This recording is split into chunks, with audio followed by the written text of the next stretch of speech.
let's talk for just a second about the SLU thing. So a lot of you guys probably are getting emails that are saying that you have to register and go to register. They sent it, we were going to do that today, but they sent an email at the end of the day yesterday. Said they were having some issues with their online registration, and if you've ever tried to register for SLU before, you know that's a very common thing. So they extended the registration deadline to the 16th of October. So we're going to hold off. We're going to give them a day or so to get the bugs worked out, and then we'll try to do it on Tuesday. Tuesday is kind of a review day. We're going to do the quiz on, or the test on Thursday next week. So we'll try it on Tuesday and see how the registration system is working at that point. They also have a parent session. They haven't done this before, but they have a parent Zoom meeting tonight and tomorrow night. So if your parents are interested or they're not sure, if you haven't done SLU credit before and you don't know if you should do it or not, it's not specific to chemistry. It's just about the SLU credit overall. So I'll post the link for that on Google Classroom. So if you want to watch it or if your parents are interested in watching it, then they can do that if they're not quite sure yet. And like I said, you don't have to pay until December 1st. So if you're not sure if you want the credit or not, if you need the credit, or if you're supposed to take the credit, I would sign up when we do registration next week. And then if you decide you don't want it, you just don't pay the bill, and there's no penalty. They just drop you like you never signed up. So that is one nice thing that they do. Okay, so what we're going to talk about today is we're going to start with a review of electrolytes and non-electrolytes, because we'll need this information to be able to move forward with net ionic equations, which is what we're going to spend pretty much the whole time talking about. On Friday, we'll have a homework quiz. It is a partner homework quiz, if you would like it to be. And that will cover section 4.2 to 4. The first part of 4.5. Okay, so it will have the regular stoichiometry stuff. So stoichiometry with limiting, excess, theoretical yield, actual yield, all that kind of stuff. It'll have solution stoichiometry. So the stoichiometry that you did in the lab, molarity calculations, dilution calculations, and then a little tiny section on what this first thing that we're going to talk about today. So when we get done with that, I'll say, okay, that's what's on the quiz, and then past that would not be. So it shouldn't take too terribly long because we'll still have just a couple notes to finish up on Friday. Then that'll leave us with Tuesday as a review day. And then Thursday next week will be the test. Okay, the other thing we'll do on Tuesday if we have time is we'll start a pre-lab, because after the test the following week we'll then do a lab. Oh, where is this out in our notes? This is not in your notes. So what I would do, I added this before class today. I would write this down somewhere because this is a nice summary of electrolytes, non-electrolytes. This is something that always tends to confuse people. So in your notes, if you wanted to put it kind of where it belongs, you could put it somewhere where it says types of aqueous solutions. You could put it there somewhere, or you could put it on the top of the next page. But what I did was I tried to kind of summarize, and we're going to add just a little bit to this as we talk through these. But this summary tends to help a little bit when we are classifying and learning what to do with this. So you guys at home, if you want, I would write those down somewhere. So what we're doing right now is we're just writing this down, and then once everybody has this written down, we're going to talk through it. We'll do our little demo as a review. And we'll do a little bit of practice with this, because if you can do this, then it's going to make the next part of this a lot easier. Okay, so one of the things we talked about last time was electrolytes versus non-electrolytes. So what that has to do with is whether or not substances conduct electricity in solution. The other thing it has to do with was what the compounds actually do.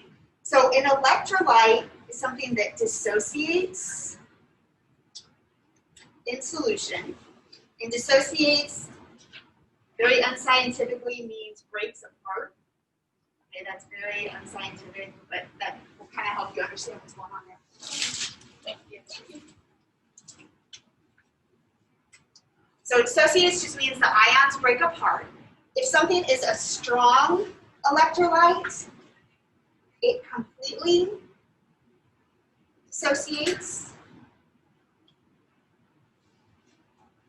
If it is weak, it only partially dissociates. Okay, and again, this is going to be important when we start writing out meta-ionic equations in a little bit. So strong electrolytes, the way you can classify these is if it's an ionic compound, that's going to be a strong electrolyte. If it's a strong acid or a strong base. Okay, so a strong acid, we're going to make a list here. It's on a slide later on, but I think having it all in one place is helpful. So strong acids, you don't have to write these here if you don't want to because they're in a table later on, but if you want this all in one place, HCl, HBr, HI, and there are 7 of them. And the ClBrI are kind of grouped on the periodic table, so that's when we can kind of remember those. Sulfuric, nitric,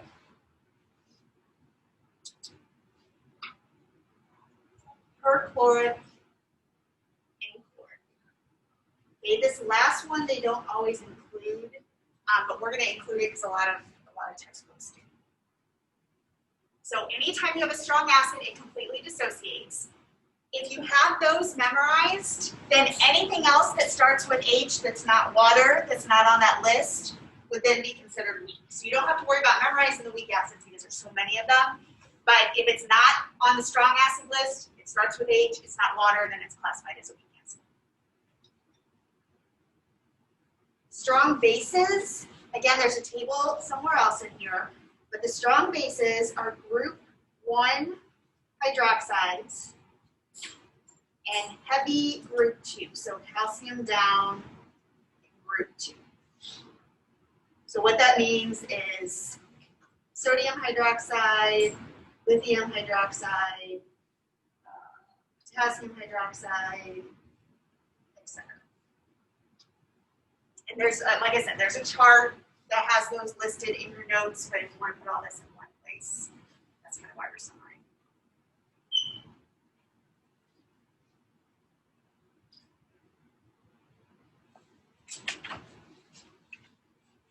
The only weak base you have to worry about is ammonia. And ammonia can be written as NH3 or NH4OH.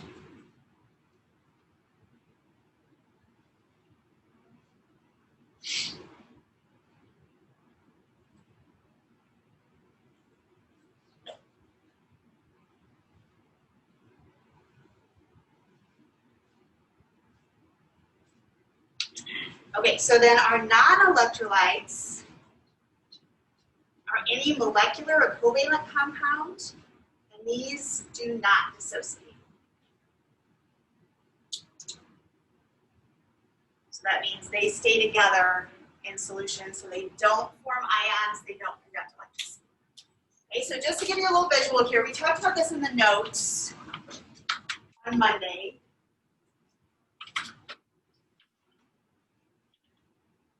First one is water, so all you have in this solution is just H2O. So you can see that our light bulb is not lighting up here. Okay, so there's no ions in this particular solution. Now tap water does have some ions in it, but it doesn't have enough to work with electricity. Pure water does not. First one is sugar solution, so this is a molecular solution. So this one is a non-electrolyte, because you have the molecules in there that are not dissociating. The next one is ionic solution of sodium chloride. So sodium chloride, you can see the light bulb lights up. Okay, so sodium chloride completely dissociates into Na plus Cl minus. So all that's in here is the water molecules and then the ions. So that's why you get that nice bright light. The next one is acetic acid, which would fall under our weak acid category. So acetic is HC2H3O2, so that's not on our strong acid list. So that means it would be a weak acid. So in this solution, you have the acid molecule, and then you have some H pluses and some C2H3O2 minuses. Okay, and it's really hard to see this. You might not be able to see it unless you're right in front of it. Just barely glowing. So it is conducting, but very, very weak. So just a real faint glow. The next one is hydrochloric acid. So this is a strong acid. So you can see that lights up just like the sodium chloride did. So hydrochloric completely breaks apart. So all you have in here, H plus, Cl minus, and then the original water molecules. This one is strong. Oh yeah, this is a strong base. So this is sodium hydroxide. Same thing here, Na plus, OH minus. So completely dissociates. And then the last one, I put back here because it gets a little stinky, is the ammonia. So the ammonia does not completely break apart. So this one, again, is real similar to the weak acid. So it lights up just barely because you have the molecule, but then you have the dissociated ions. Okay, so to practice this, to make sure that we can identify these before we move on with the precipitation reaction, in the back of your packet, flip to where it says electrolyte, non-electrolyte.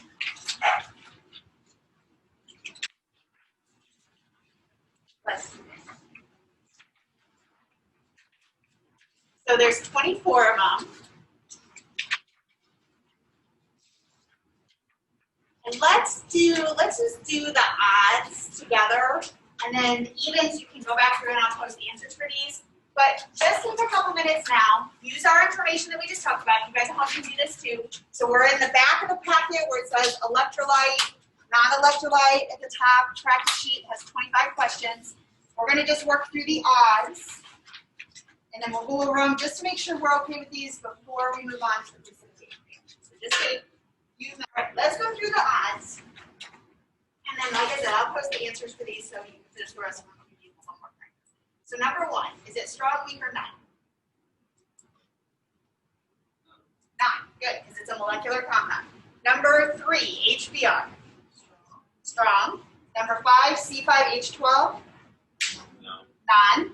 7, HClO4 perchloric. Strong. Number 9, KBr. Strong. 11, KOH. Strong. 13, lithium hydroxide. Strong. Good. 15, HI. Strong. 17, C2H5OH. Not good. Be careful with those. That's an alcohol, if you remember your functional groups from AP last year. Just because it has an OH doesn't mean it's a base. So if it has an OH, you always have to look at what the other part is. So this one has C2H5, so those are non-metals. That means this is a non-electrolyte. 19, HF.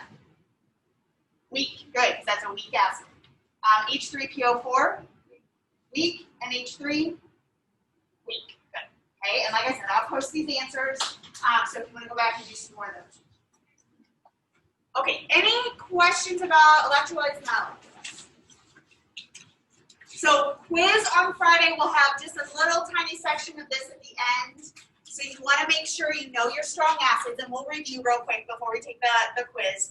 Make sure you know your strong acids, and make sure you know how to identify strong versus weak versus non. Do we have to specify if it's an acid or base? Nope, not for this little section. All you have to say, it'll be just like that, where it's just like 5 questions, is it a non, a weak, or something. Okay, yeah. What did you say about 17 again? 17 is a non-electrolyte. So that OH is actually an alcohol. It's a functional group that represents alcohol. So OH can be a hydroxide if it's with a metal, but if it's with non-metals, a lot of times it's So if you look at the overall compound, if you see all non-metals and it's not an acid, then you know it fits into that non-electrolyte. Okay, so this was the chart I was talking about. So this is later on in the notes, but this has your strong acids. Notice they don't include HClO3, and like I said, we're going to include that. The weak acids, there's so many weak acids. That's why you just memorize the strong, and then anything else that starts with an H that's not water is weak. Strong bases we talked about, and then we talked about ammonia being the weak base. Okay, so what we're going to spend our time on today is talking about reactions, writing out reactions we've done before. We're going to add on writing out net ionic reactions or net ionic equations. So the first type of reaction we're going to talk about is a precipitation reaction. So you have done these before. We just call them double replacement reactions. So a double replacement reaction sometimes is a precipitation reaction. Precipitation or precipitate is an insoluble product that's formed when two solutions are mixed. So those insoluble substances that we looked at last time when you were classifying whether something was soluble or insoluble, if it was insoluble, then it was a precipitate, okay? And then this reaction is when a solid forms. So one that we may have looked at before, and we watched some of these on a video last time, but one of them is the potassium iodide lead nitrate reaction, and it produces that bright yellow precipitate.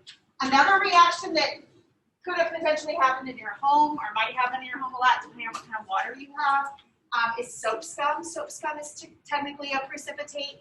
The lab that we're going to do after this test deals with soap scum. The scenario for that lab is that someone wants to move to town, but they don't want to have to purchase a water softener. So some of you might have water softeners in your home so that you don't have to deal with hard water. Hard water is the result of ions in solution reacting with soap and forming that kind of soapy, kind of crusty thing that you see on your sinks or in your tubs or your showers.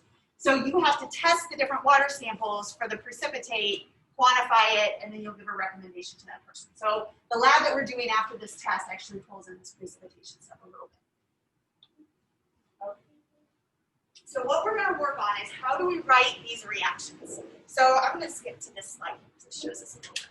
So in a reaction, in our first beaker, we have potassium iodide. So potassium iodide is an ionic solution that's soluble. So we can see that in solution, I have K+ ions and I- ions. So anytime you take a solid and put it in solution, if it is soluble, that's what your beaker is going to look like. Same thing for the lead nitrate. So you get lead ions, and these are polyatomic, so they stay together. So that's an ion, that's a group of atoms together. So that's what would be in the lead nitrate beaker. When you put these two beakers together, you are going to look to see if a reaction is occurring. So that's one of the things that we're going to identify. The only way you can say a reaction has occurred is if you get a new substance. So if I pour these two beakers together and all I get is all of those ions floating still, but just in the same beaker, then we would say that's not a reaction. In this case, though, I get a solid formed, which is what this is right here, and then I still have those other ions floating in solution. So this is my solid, and then this is aqueous. The way I would know which of those products was solid and which was aqueous is I would refer back to my solubility rules that we did on Monday. Okay, so that's how you can tell once you do that double replacement reaction, then you look at both of your products on solubility chart. If you have a solid, then there's been a reaction taking place. Okay, this is an example of a no reaction. Okay, so I have potassium iodide, so potassium and iodide in solution, sodium chloride, sodium and chloride ions in solution. I put both those together, and now they're all in the same beaker, but I have KCl and NaI. If I look both those up on the solubility chart, those are both soluble. So now all I have is all of those ions floating in solution together. So I haven't produced anything new. I still have sodium ions, potassium ions, chloride ions, and iodine ions. Nothing new is formed. So this would be considered a no reaction. So solubility rules again, we'll refer back to.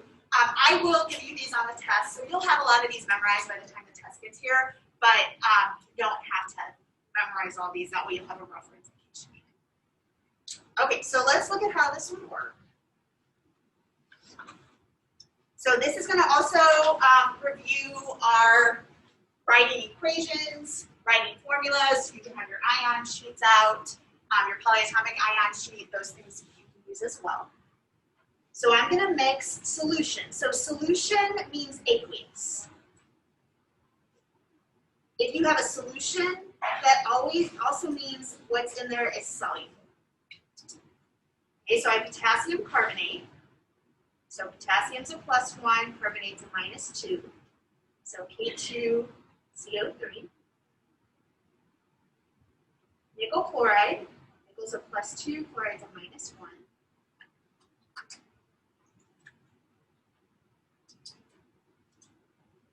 And then this is a double replacement reaction. So we've done these before, so what we know is the positive ion stays first, and then they switch partners. So I would have K and Ni, and then they're going to swap out what they're partnered with. So K is going to combine with the Cl, Ni is combined with the CO. So KCl is +1 -1, nickel and carbonate +2 -2. So remember, when it goes across the yield sign, you still have to swap the charges out. Okay, now that I've done that, now I'm going to look at my solubility chart and see if one of those two things is a solid. So based on what we know about solubility, is KCl going to be solid or aqueous? I'm going to label these as aqueous also. KCl going to be Oh yeah, we forgot to balance it. I'm sorry. There you go. Thank you.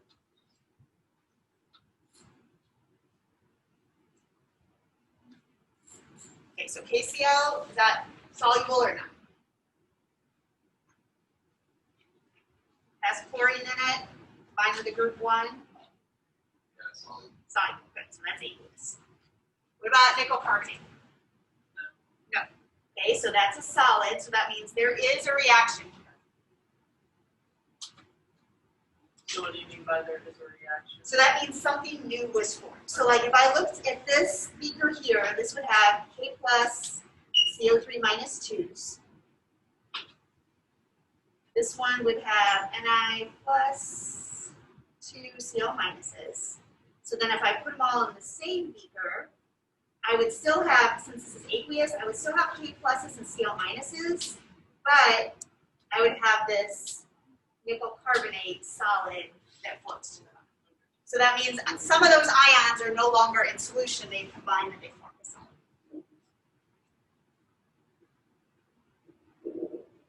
All right, let's try another one.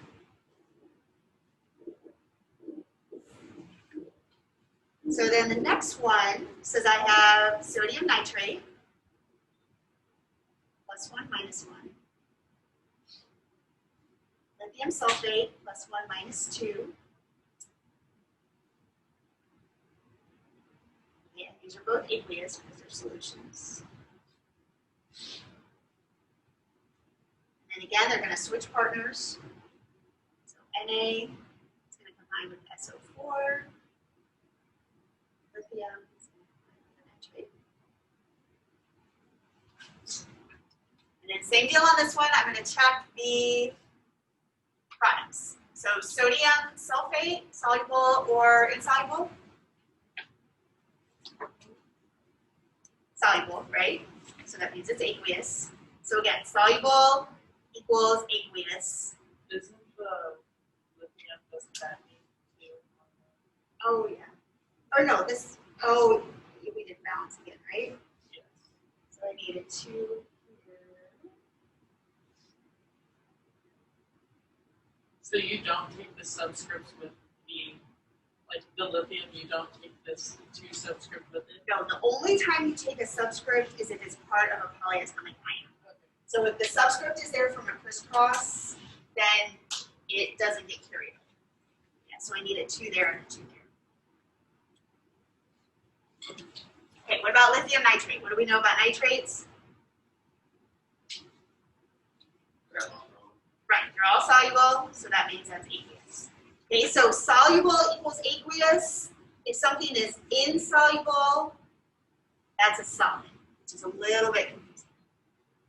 So this one, if we want to look at our kind of beaker view here, this would have Na plus, NO3 minus,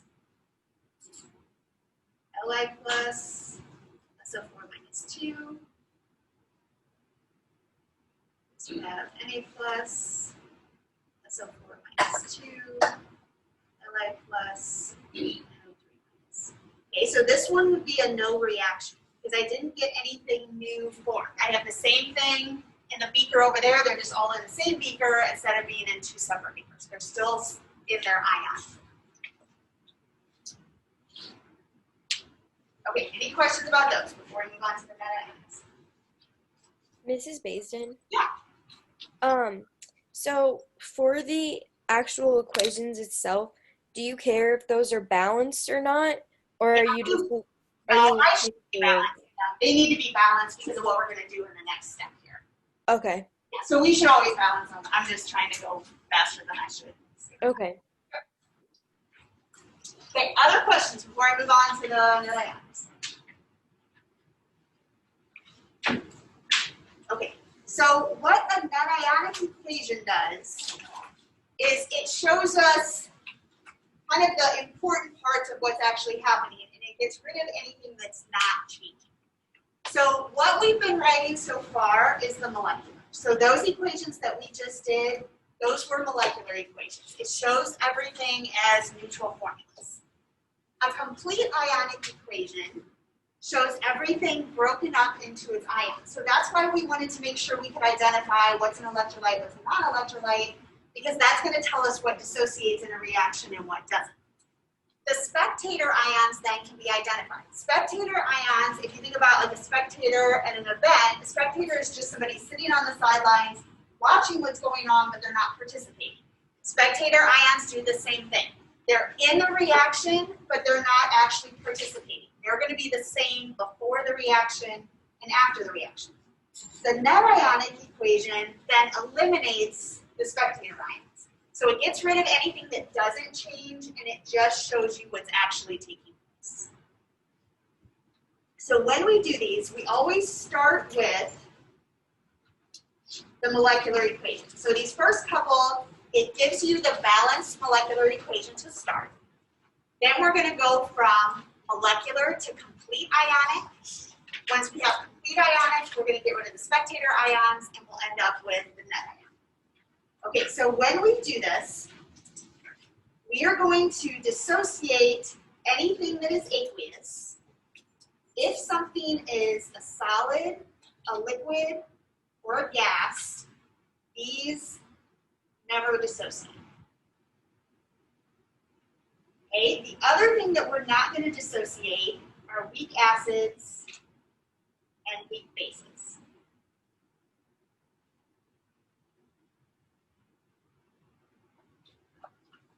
If they're on the reactant side, which that's the only place you would see those for now. So anything else that's aqueous, we're going to split back into its ions so we can really see what's going on in the reaction. When we do that, if there are coefficients, that coefficient gets distributed to everything in the reaction. If there's a subscript, it gets multiplied by the coefficient. Okay, so this is what I mean by this. This would turn into 3 SR plus 2. So what's happening when it dissociates is it goes back to the ions it was before it formed the compound. So you can refer back to the group numbers to figure out what the ions are. You can kind of think of it as uncrossing the charges if that works, but you have to take it back to what the ion was before it formed the compound. So 3 SR plus 2 plus 6 Cl minus, because there's 3 of these groups of 2. And these technically are aqueous, so if you wanted to add that in, you can. I'm not going to make you do that on a quiz or test, but if you want to add those aqueous things, you can. Yes, if you got them.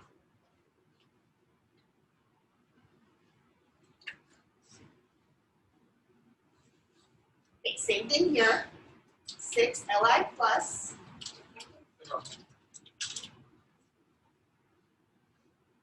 And 2 PO4 minus 3. Okay, and again, this the question that Delana asked earlier, this is a good example here too. If it's a polyatomic ion, the polyatomic ion always stays together with its subscript, but anything else is going to be multiplied by the front. So we know PO4 is a polyatomic, so that's why that 4 stays down there, but the 2 gets distributed to that whole thing. Okay, on the other side, this is a solid, so this stays together. So we just rewrite it as it is. And again, if you want to write these as aqueous, you can. And then this is aqueous.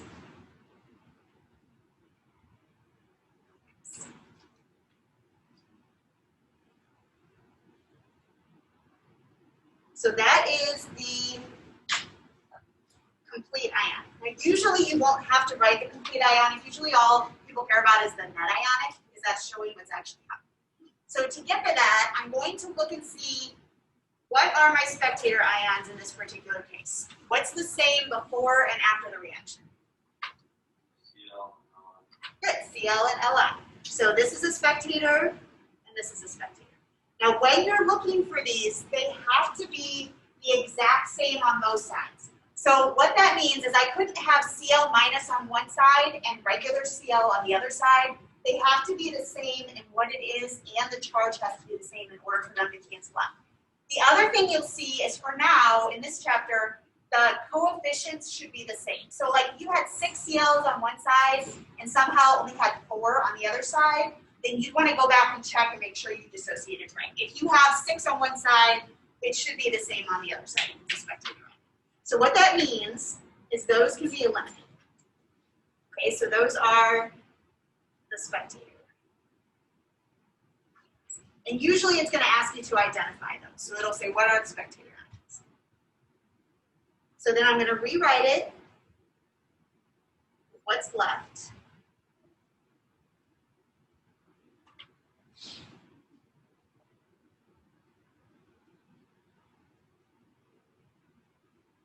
And that's my net ion. So this is the molecular. This is the complete. This is the net.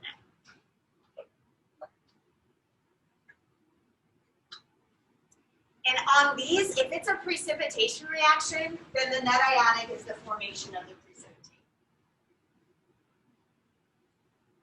All right, questions about that one?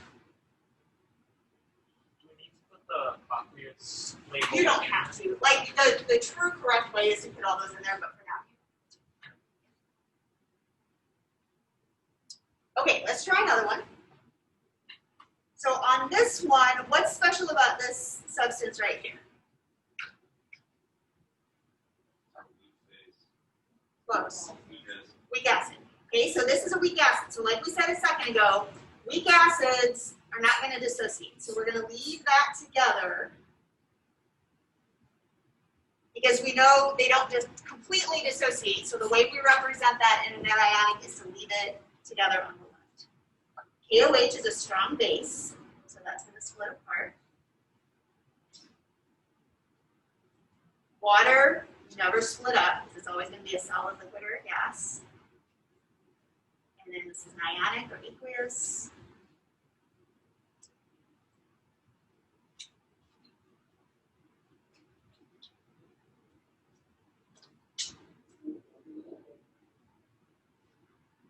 Okay, so what are our spectators on this one? K plus, right? So that's our spectator, so we're going to get rid of it. And it is possible, there are some reactions where there are no spectator ions. So it's possible that the complete ionic and the net ionic could be the same depending on what kind of a reaction it is. All right, so then I'm going to rewrite it.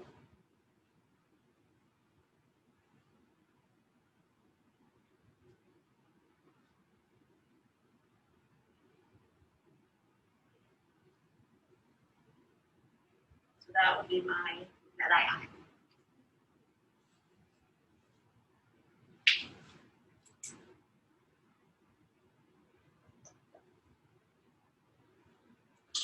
Okay, so now we're going to look at another type of equation that we can do net ionic equations with.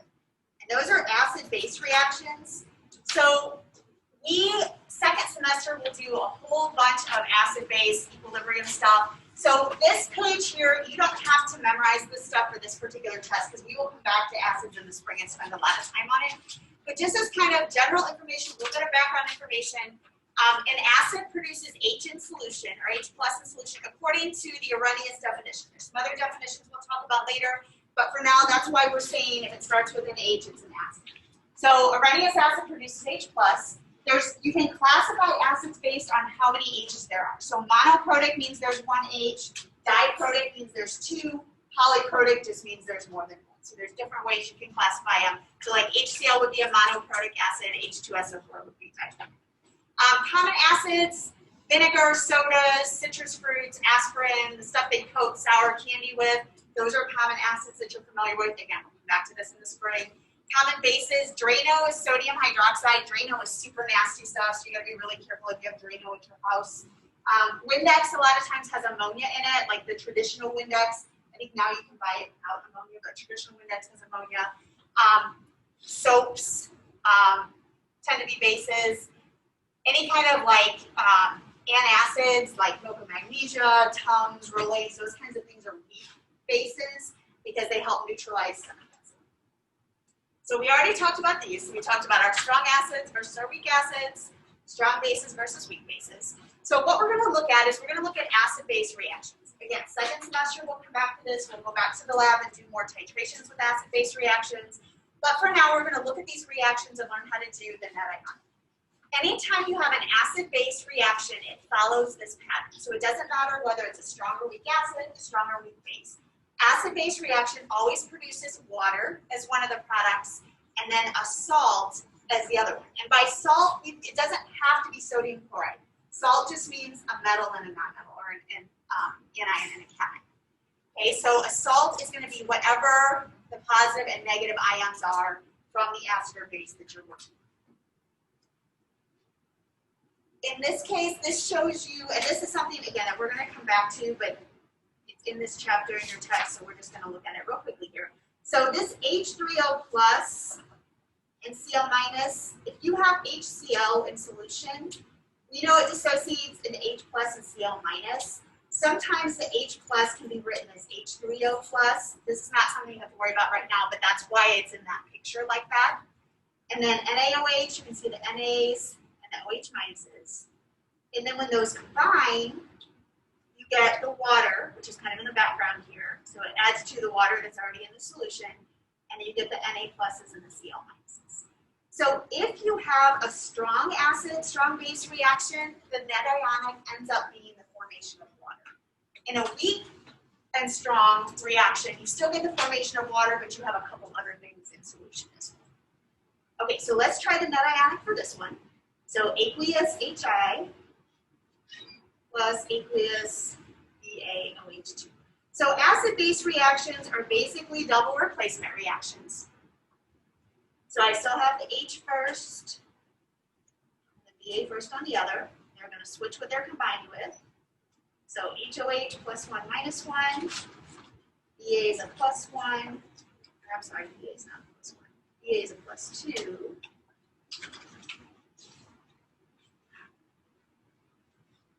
And I is a minus 1. So this is going to be BaI2. And then how would I normally write HOH? H2O, right? So I'm going to write it as H2O, not HOH. Okay, then I need to balance this. So I need 2 here, 2 here. Then once you have it written, once you have it balanced, then you can go to the net ionic. Now before I do that, because I know this is an acid-base reaction, let's real quickly classify our acid and our base. So HI, what kind of an acid is HI? Strong. What kind of a base is barium hydroxide?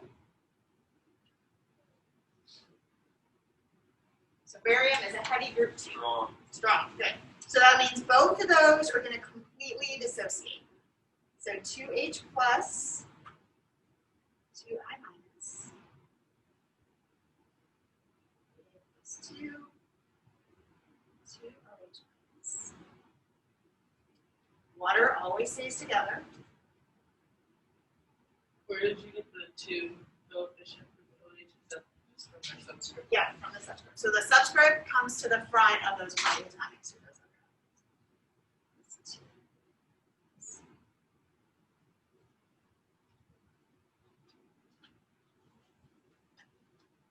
Okay, then I can eliminate spectator ions. So what are my spectator ions here?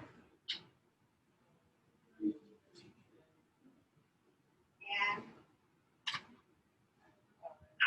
okay, so I minus. And when you're writing out, like if it asks for the spectator ions, make sure you actually give them in the form they're in the equation. So I would say I minus and Ba plus 2. You don't have to put the coefficients in them, but you wouldn't just write it as I and Ba. You would have to specify what the ions were.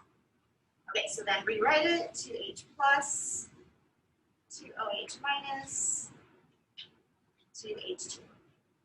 Right? If you wanted to eliminate the 2's, you could, but you don't have to. So either one of those would be acceptable as an enter. And that will happen anytime you have strong and strong, that no matter what the acid is, no matter what the base is, if it's a strong acid and a strong base, this is always going to be the net ionic. All right, let's look at the next one. So the next one is acetic acid and potassium hydroxide.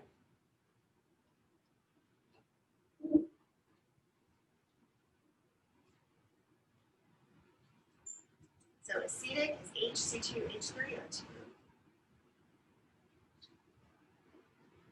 Potassium hydroxide is NaOH.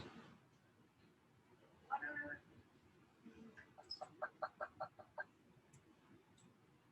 This one will already be balanced because everything is +1, -1. And then since I know it's acid and base, let's classify our acid. What kind of acid is acetic? Weak. Potassium hydroxide. It's a group 1 hydroxide. Strong.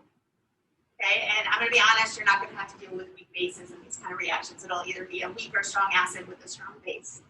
So weak acid is important to know because that means we're not going to dissociate it. Strong, we dissociate. Water stays together. Ionic.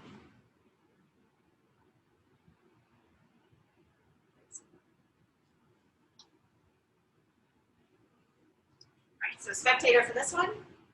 Potassium. So HC2H3O2. So I still get water formed, but I've got a couple extra things in here as well.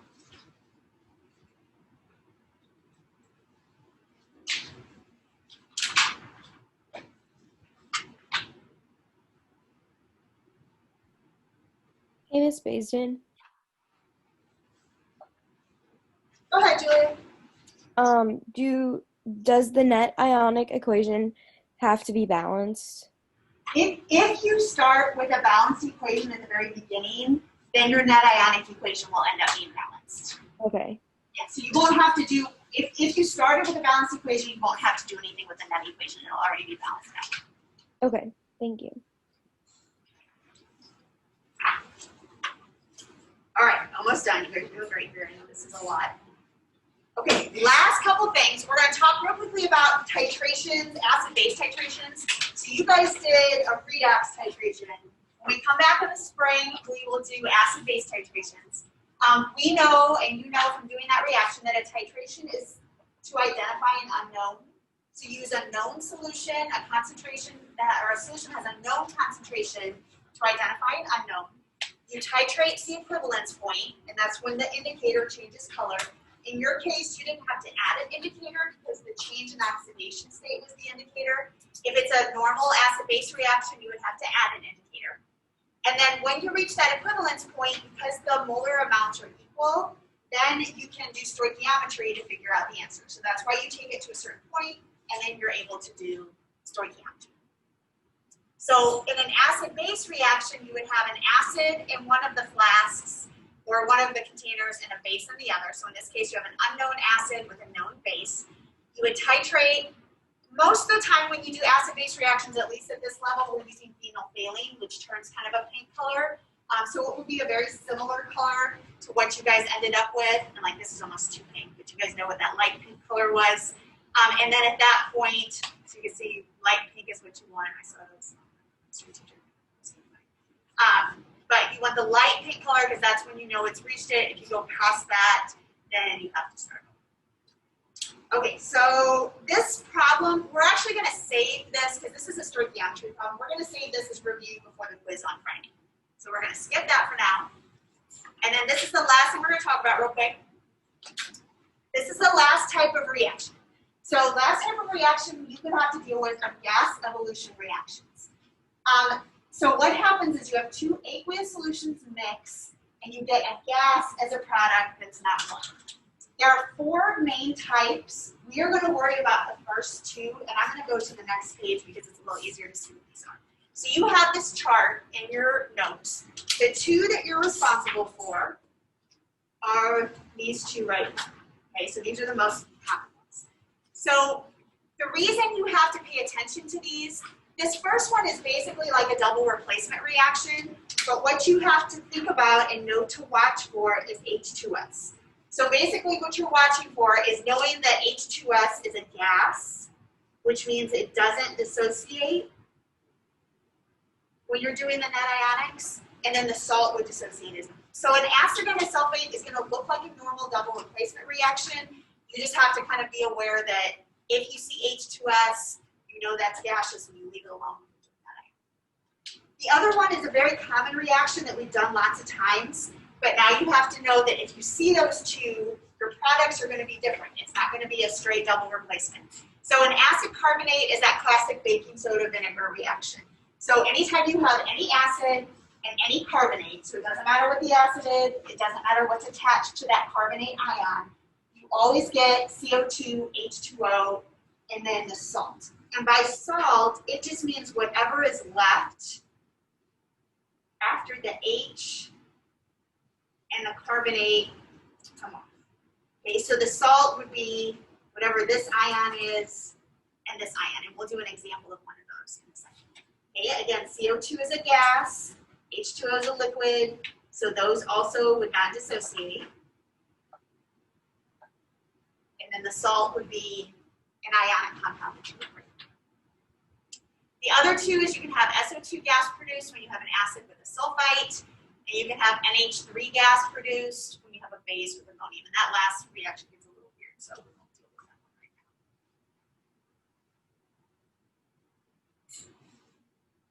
now. Okay, so let's try one of these.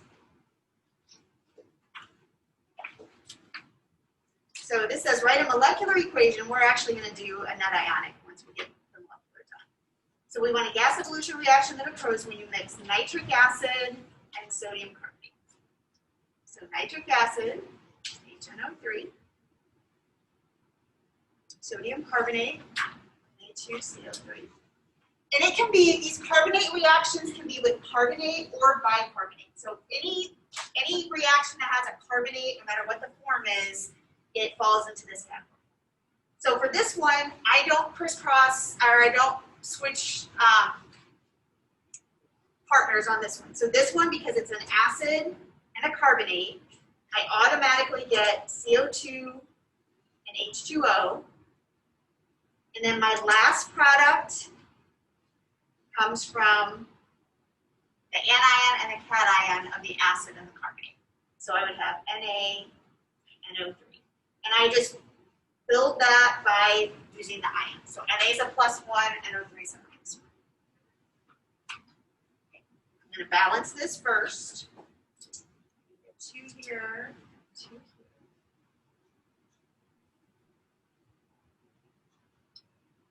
So that would answer this question here. So that's my molecular equation. Okay, since we've been doing net ionic, let's go ahead and take it to the net ionic equation just for practice. So nitric, I know, is a strong acid. So that's going to completely dissociate. Sodium carbonate's ionic.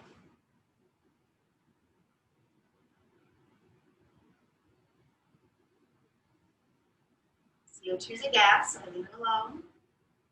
H2O is a liquid, leave that. Last one's an ionic, so I dissociate it.